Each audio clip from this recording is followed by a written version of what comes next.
প্রতিটি মঙ্গল পুরুষ তার জন্মানোর দিন থেকেই যোদ্ধা, আর মেয়েরা যুদ্ধের সহযোগী। মাত্র 3 বছর বয়সে মঙ্গল শিশুদের ঘোড়ার পিঠে বেঁধে ছেড়ে দেওয়া হতো। তারপর ঘোড়াকে ছোটানো হতো পূর্ণ গতিতে। 6 বছর বয়স নাগাদ এই শিশুরা নিজেরাই পুরোদস্তুর সওয়ার হয়ে উঠত। 10 বছর বয়সের মধ্যে তারা শিখে যেত তীরন্দাজি। যে পুরুষ তীর চালাতে আর ঘোড়ায় চড়তে জানত না, মঙ্গলদের সমাজে তার পক্ষে বেঁচে থাকা ছিল অসম্ভব। মেয়েরাও সমানতালে ঘোড়ায় চড়তে জানত তীর চালাতে। মঙ্গলরা সওয়ার হিসেবে এতই দক্ষ ছিল যে তারা পূর্ণবেগে চলা ঘোড়ার উপর থেকে নিখুঁতভাবে তীর চালাতে পারত। তারা যে কোনো সময় ঘোড়ার পিঠ থেকে একদিকে কাত হয়ে ঘোড়ার পেটের সাথে লেগে থাকতে পারত। তীর চালাতে পারত ঠিক তখন যখন ঘোড়ার 4 পা মাটি থেকে শূন্যে থাকত। এতে তীরের নিশানা থাকত নিখুঁত। এমনকি তারা উল্টো দিকে ফিরেও একই দক্ষতায় তীর চালাতে পারত। তাদের ধনুকের পাল্লা ছিল প্রায় 200 থেকে 300 মিটার, চীনাদের ধনুকের প্রায় দ্বিগুণ। এই পাল্লার কারণে তারা অনেক দূর থেকেই শত্রুকে ঘায়েল করতে সক্ষম ছিল। তীরন্দাজিতে মঙ্গলদের সেরা অস্ত্র ছিল পার্থিয়ান শট নামের দুর্দান্ত এক কৌশল। শত্রুর সামনে থেকে হঠাৎ ভয় পেয়ে পালানোর ভান করে তারা ঘোড়া উল্টো দিকে ঘুরিয়ে পালানোর ভান করত। ফলে শত্রুরা স্বভাবতই তাদের পিছু নিত। পালানোর ভান করা অবস্থাতেই হঠাৎ ছুটন্ত ঘোড়া থেকে পিছন ফিরে তীর মেরে তারা শত্রুর বুক এফোর ওফোর করে দিত। আর এই ফাঁদে একবার পড়ে গেলে বেঁচে ফেরা যে কারো জন্যই কঠিন হয়ে যেত। যুদ্ধের ময়দানে তাই মঙ্গলরা খুব কমই শত্রুর সাথে সরাসরি সংঘর্ষে যেত। তারা শত্রুকে গায়ের জোরে নয়, বুদ্ধির খেলাতে হারিয়ে এমন পরিস্থিতিতে নিয়ে আসতো যেন যুদ্ধ শুরুর আগেই শত্রুর পরাজয় হয়ে ওঠে অবধারিত। চেঙ্গিস খান কখনোই এমন যুদ্ধে জড়াতেন না যেখানে তিনি জিততে পারবেন না। এসব ক্ষেত্রে তিনি স্রেফ যুদ্ধ এড়িয়ে যেতেন। শত্রুর হারির খবর রাখতে যুদ্ধের কয়েক মাস বা কয়েক বছর আগেই তিনি প্রচুর গোয়েন্দা নিয়োগ করতেন। বড় যুদ্ধগুলোয় চেঙ্গিস খানের সাফল্যের অন্যতম প্রধান কারণ তিনি শত্রুর উদ্দেশ্য সম্পর্কে পরিষ্কার ধারণা রাখতেন। তাই তার পক্ষে শত্রুর পরবর্তী চাল আন্দাজ করা ছিল অপেক্ষাকৃত সহজ। তার গোয়েন্দারা প্রায়ই শত্রু বাহিনীর ভেতরে যারা কমান্ডার কিংবা সম্রাটের বিরুদ্ধে ক্ষেপে আছে তাদের চিহ্নিত করত এবং সুযোগ বুঝে তাদের দলে ভিড়িয়ে নিত।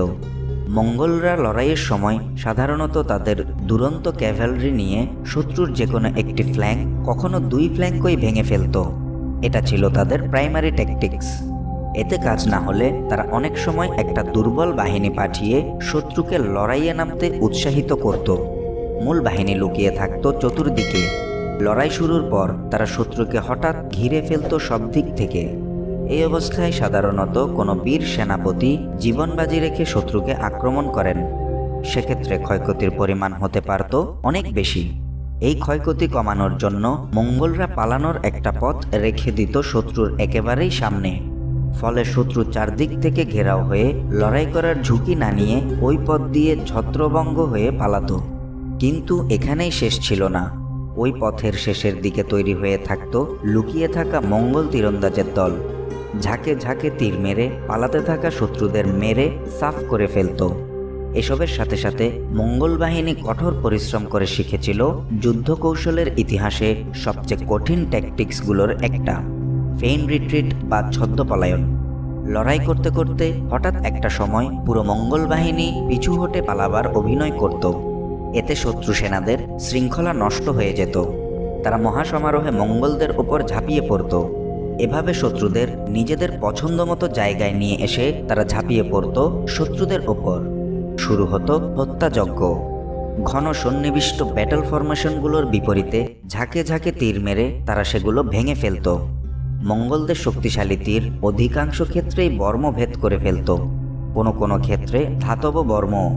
ফরমেশন ভেঙে পাতলা হয়ে যাওয়ার সাথে সাথে শুরু হতো হেভি ক্যাভেলরি চার্জ। এটা ছিল মঙ্গলদের চূড়ান্ত আঘাত।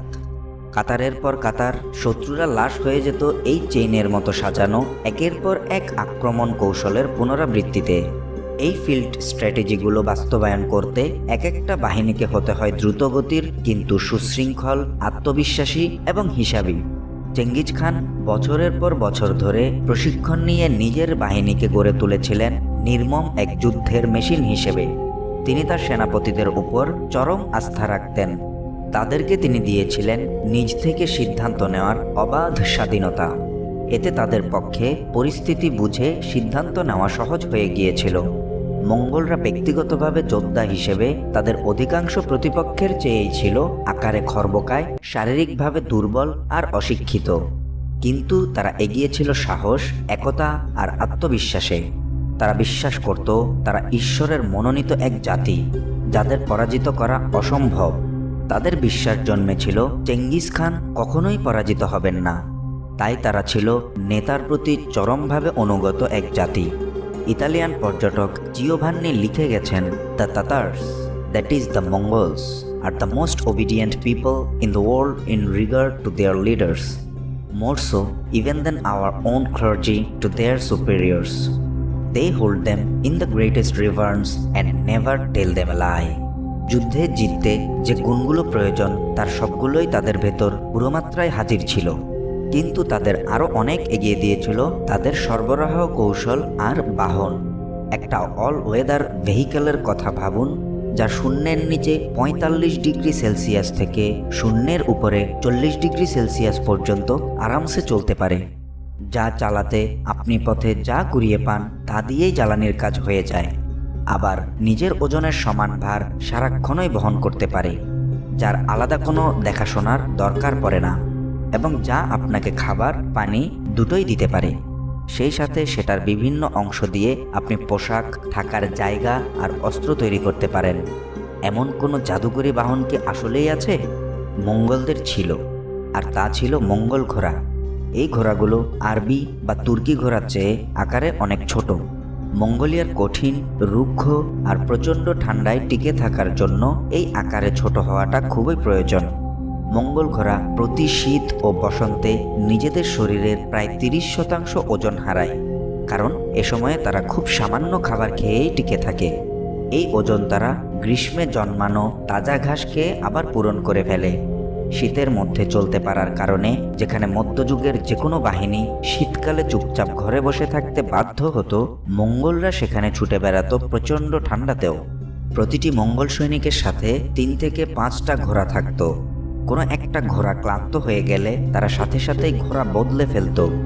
এভাবে পালা করে 4-5টা ঘোড়ায় চড়ত বলে তারা অনায়াসে কোথাও না থেমেই পার হয়ে যেত বিশাল দূরত্ব। একজন মঙ্গল সওয়ার দৈনিক 120 মাইল পথ পাড়ি দিত, যা সে সময়ের মানুষের কাছে ছিল অকল্পনীয়। এই ঘোড়াগুলো পেরে উঠত মঙ্গল স্টেপে, যেখানে ঘাস ছাড়া খাওয়ার আর তেমন কিছুই নেই। এদের আলাদাভাবে কোনো যত্ন নেবার প্রয়োজন হতো না। আকারে ছোট হওয়াতে খাবার লাগতো তুলনামূলক কম। এরা পানি খেত খুবই কম, দিনে 3 থেকে 4 বার মাত্র। প্রচণ্ড শীতের মধ্যে এরা বরফের গুঁড়ো খেয়ে টিকে থাকতে পারত। অন্যান্য জাতের চেয়ে এদের স্ট্যামিনাও হয় বেশি। একটা 250 কেজি ওজনের মঙ্গল ঘোড়ার পিঠে 300 কেজি ওজন নিয়ে দিনে 60 কিলোমিটার পথ চলতে পারে ক্লান্তি ছাড়াই। আর একজন সওয়ার নিয়ে 60 কিলোমিটার রেসে হারিয়ে দিতে পারে অন্য সব ঘোড়াকে। মঙ্গলদের প্রধান খাবার ছিল ঘোড়ার মাংস, বার্লি আর ঘোড়ার দুধ। তাদের জাতীয় পানীয় হলো ঘোড়ার দুধ দিয়ে বানানো একরকম অ্যালকোহল, আইরাক।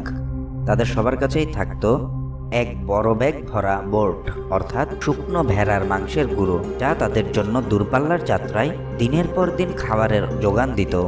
শুকনো অবস্থায় বা স্যুপ হিসেবে খাওয়ার জন্য এটা ছিল খুবই কার্যকর একটি খাবার। প্রচণ্ড খাদ্যাভ্যাসের সময় ঘোড়ার শিরা কেটে রক্তপান করে বেঁচে থাকতো মঙ্গলরা। শুধু ঘোড়ার দুধ আর রক্তপান করে তারা টিকে থাকতে পারত পুরো 1 মাস। এমন একটা বাহিনীর জন্য লজিস্টিক সাপ্লাইয়ের কোনো দরকার পড়তো না। তাদের শুধু একটা জিনিসই খেয়াল রাখতে হতো, চলার পথে যেন ঘোড়াদের খাওয়ার জন্য প্রচুর ঘাস থাকে। এই সুবিধাগুলো মঙ্গল সেনাবাহিনীকে পরিণত করেছিল তার সময়ের চেয়ে কয়েকশো বছর এগিয়ে থাকা এক যুদ্ধের মেশিনে। সংখ্যা, শক্তি বা প্রযুক্তির চেয়ে মঙ্গলরা অনেক বেশি এগিয়ে ছিল মানসিকতায়।